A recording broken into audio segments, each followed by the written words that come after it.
ఈరోజు ప్రభుత్వం ఖచ్చితంగా చంద్రబాబు నాయుడు గారి దగ్గరికి వెళ్ళి కూర్చొని ఉద్యమిద్దాం, లేకపోతే అందరం ఇప్పుడున్న ఎమ్మెల్యే యార్లగడ్డ గారి దగ్గరికి వెళ్ళి ఉద్యమిద్దాం, ఫలితం ఉంటుంది. ఇదా వంశీ కంబ్యాక్ అంటే? దీనికా ఒక వార్నింగ్? దీనికా నువ్వు ఒక ప్రజానేత కింద ఎమర్జ్ అవుదాం అనుకుంటున్నావు? షూటింగ్ ఆపి రియల్ పబ్లిక్లోకి వెళ్ళు. ఒకే షూటింగ్, కనీసం రెస్పాండ్ అవ్వు వంశీ. ఇప్పుడు నేను కొన్ని విజువల్స్ ప్లే చేస్తున్నాను, చూడండి మీరు ఇవి.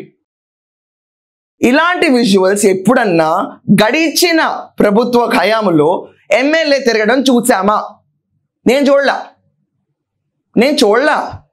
ఇప్పుడున్న ఎమ్మెల్యే దగ్గరికి స్ట్రైట్ అవే వాకిన్ అవ్వచ్చు, ఇది నా ప్రాబ్లం సార్ సాల్వ్ చేయండి అని చెప్పి యార్లగడ్డ గారి దగ్గరికి.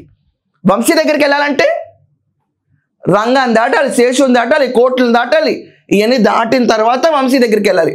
ఇదంతా అయిన తర్వాత వంశీకి మనం నచ్చకపోతే ఏమో బయట వస్తుంది రూమర్స్ ప్రకారం లోపల సెల్లు ఉంటాయంటే ఆ సెల్లో ఏం చేస్తారో మనకే తెలీదు. ఈ రూమర్స్ విన్నవే, నిజ వాస్తవాలు ఇవన్నీ, విన్న మాటలే నేను చెప్తున్నాను ఇక్కడ.